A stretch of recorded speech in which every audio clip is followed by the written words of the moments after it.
Okay, today we're going to talk about forest management policy, but we're going to focus on the policies that are set by the state of California rather than the policies that are set by the federal government, which we talked about last time.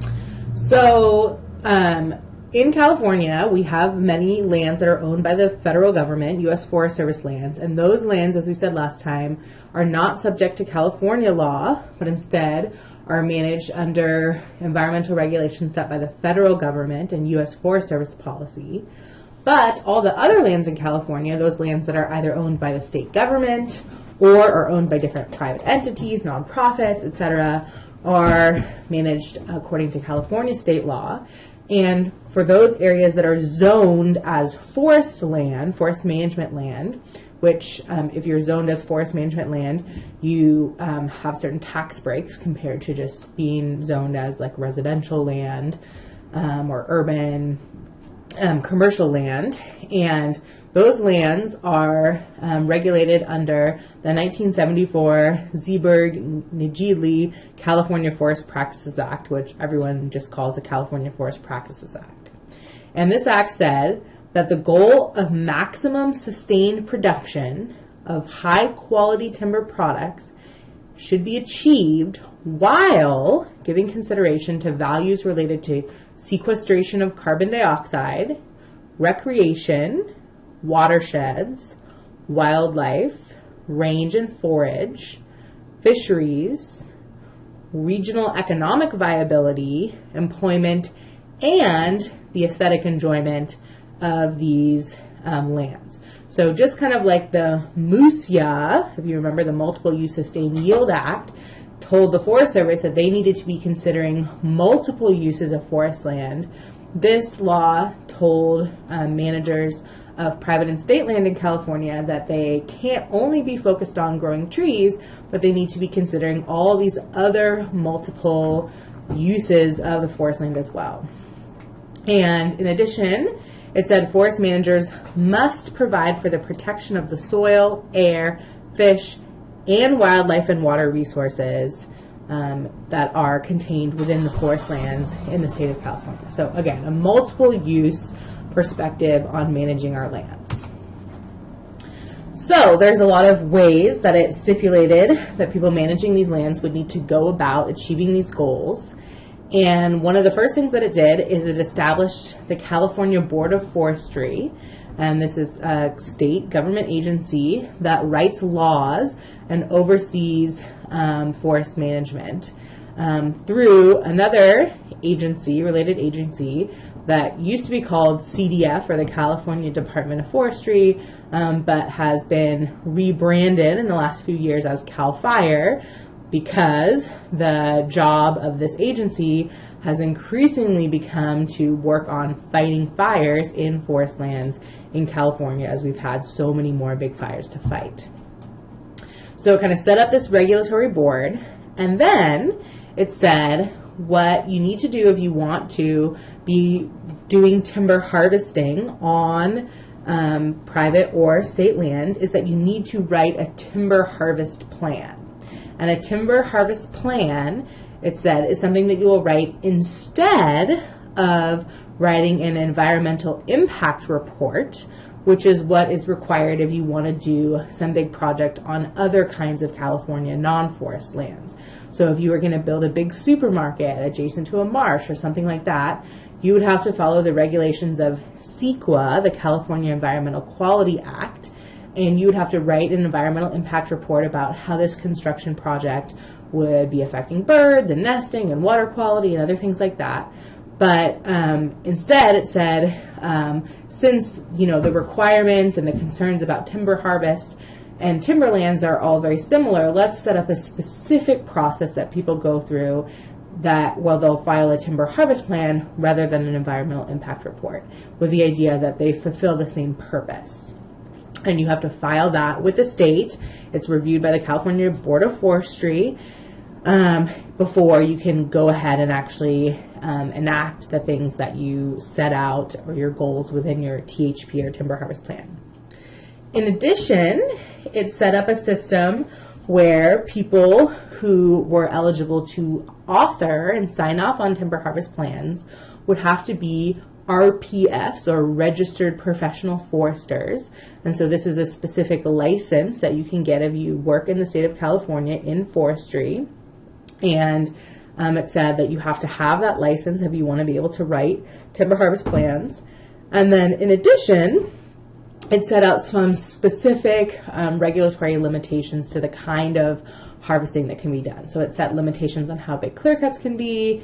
It set standards for your responsibility to restock or reforest, basically plant new trees, make sure that the trees are growing back in areas where you've cut them, and then also set up some important regulations about providing buffers around streams and other wetland environments. Okay, so let's talk about the harvesting limitations first. They set up these things called WLPZs, or Water Course and Lake Protection Zones. And the width of these water course and lake protection zones is determined by a couple things. The type of water course. So there's class 1 streams, which are fish-bearing streams, class 2 streams, which contain organisms like potentially amphibians but not fish, class 3 streams, which are intermittent, that dry up for large parts of the summer and fall, that don't contain as much wildlife. So different watercourse types, and then also the slope of the land around it. The steeper the slope of the land is, the higher risk there is for erosion, so the wider the buffer needs to be. So it sets up these buffers, which may be anywhere from like a 50-foot buffer to several hundred feet of buffer, depending on what's going on. It also set clear-cut limitations, as we said before. So generally, it's a 20-acre clear-cut max that you're able to work with. But there are some exceptions in the cases of cable yarding, if you're doing cable yarding, and there are also some exceptions in the case of salvage logging, when you're cutting down trees that are already dead. And then a third kind of focus of the harvesting limitations was that if you're cutting down trees, you need to make sure that there's trees that are growing back to reforest that landscape. And so you are not required to actually plant trees, that's up to you, but what you are required to do, and can be fined if this isn't going on, is that 5 years after you cut down the trees, somebody who comes out from the California Board of Forestry or CAL FIRE to check out what's going on in your landscape needs to see that there's at least 150 trees per acre growing back if you're on a low site quality, or 300 trees per acre that are growing back if you're on a site that's considered high site quality. And remember that site quality is related to the soil condition, and we have measured site class by measuring the height of the trees and the age of the trees and seeing how fast the trees are growing. The faster they're growing, the higher quality the site is. So we have also mentioned in class before that many foresters think that these restocking requirements are too high. We don't want there to generally be 300 trees per acre once the trees get bigger. And as our nursery stock has improved, our planting strategies have improved, we're having much higher rates of survival among little seedlings that are planted in the forest. And so when we're planting 300 trees per acre, we're often ending up with stands that are pretty dense, that are creating high fire hazard, maybe making these stands more drought prone, more insect prone. And so there actually has been some movement to kind of roll back the restocking requirements, not to eliminate them, but to require people to actually restock at lower densities. So that's something that's kind of being tossed around as we speak. Okay, so there's limitations on what you can do, and after you decide what you can do, you have to write about it in a timber harvest plan that you'll submit to the state of California for a review.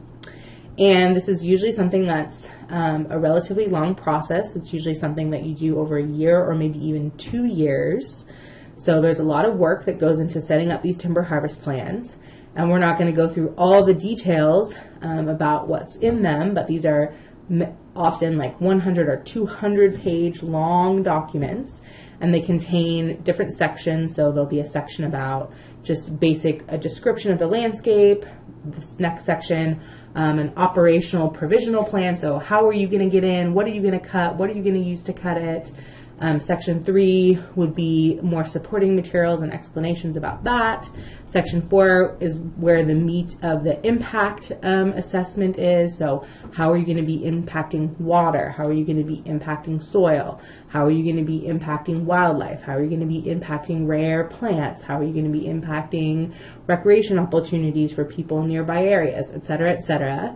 And then you might have some attachments to be supporting evidence for Section 4 that would appear in Section 5. And then, finally, there's also a required assessment of archaeological potential impact. So, if there's a Native American burial site nearby, what are you going to do to make sure that you're not driving over that, defacing that, or, harming that in some way? Or, it might be a different kind of archaeological resource.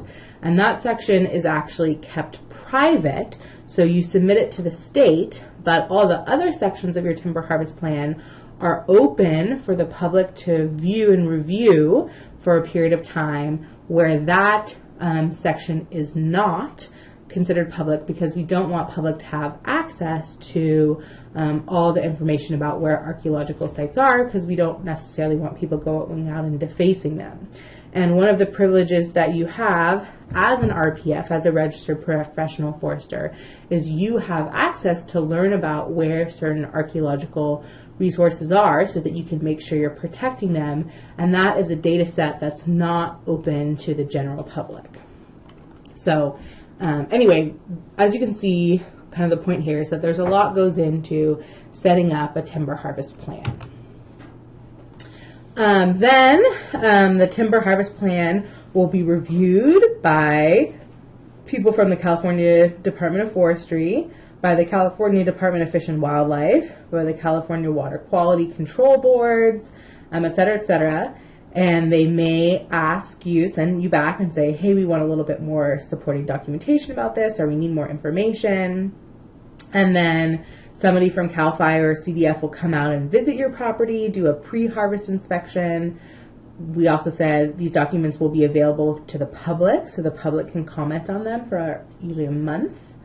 And then if all your ducks are in a row, then your timber harvest plan will be approved, and you usually have several years to get the work done. So you don't have to turn around and do it that month or that year, but you have a little bit of a window to do that work. And then 5 years after you do the work, you have to submit your restocking report to the state to show that you have made sure that your forest is regenerating. And again, they can come out and do a post-harvest inspection to see that that is in fact the case, and you can potentially receive fines if you haven't been holding up your end of the bargain. So that's obviously a pretty cumbersome process, and it might not make sense for somebody who only owns 10 acres or 20 acres to have to go through all those steps to clear some logs off their land and sell them to the mill. And so the laws recognize that, and they set up some exceptions. So I guess I'll jump down to the bottom first and say, you can, as a non-industrial timberland manager, which is anyone who owns less than 2,500 acres, so even quite a bit more than somebody who just owns 10 or 20 acres, you can register as a non-industrial timberland manager. And then as long as you're not doing clear cuts on your property, as long as you're just doing single tree selection silviculture, so going through periodically and thinning trees off your land and selling them to the mill, you can file what's called a non-industrial timber management plan with the state, which is a smaller document that needs to be only filled out one time, and then you can kind of continue to use that into perpetuity. So you would have one of these filed, and then every 5 years or every 10 years or 20 years, when you wanted to come onto your property and do a thinning project, instead of having to go through this whole process again, you would just file like a one-page document with the state to say, hey, I'm going to do some work according to my non-industrial timber management plan. So it's a much more streamlined process. In addition, we said that in the case of salvage, where you're cutting down trees that have already died, usually by fire or by insect, then there's a much more streamlined process where you just file a salvage harvest request rather than a THP. And so instead of submitting 200-page document to the state, you're submitting something that's more like a 2-page document to the state about what you're going to do, where you're going to do it, and addressing some very specific concerns. And in this case, you're not having that limitation of 20 or 30 acres of clear cut. So if you have 50 acres of forest that burnt down, you can go in and cut that whole swath as long as you're protecting streams, as long as there's not endangered species in that particular spot, and other things that might complicate the issue. So anyway, those are major exceptions to be aware of. In addition, we said that if you want to be involved in writing these timber harvest plans and signing off on timber harvest plans that other people may be working on, you have to become a registered professional forester. And in order to do that, you have to pass an exam that's given by the state. I think it's offered like twice a year. You can take it. And before you're even eligible to sit to take the exam, you have to prove that you have 7 years of experience working in forestry. And those 7 years can come from a variety of different types of things. It can come from education. So 4 years of that 7 years is considered to be completed if you get a forestry degree from a 4-year university. Usually if you have a related degree, maybe you have a wildlife management degree, you would get some years towards your experience, maybe 2 years. Or if you had an associate degree in forestry, you would get 2 years, or an associate degree in a related field, you might get 2 years or 1 year. But then also work experience is another thing that counts towards it. So specifically work experience under an RPF or somebody who's kind of equivalent to an RPF. So if you went up and worked in Oregon, even though you weren't working in California, and so you probably weren't working under an RPF, they still would allow you to count those years of experience.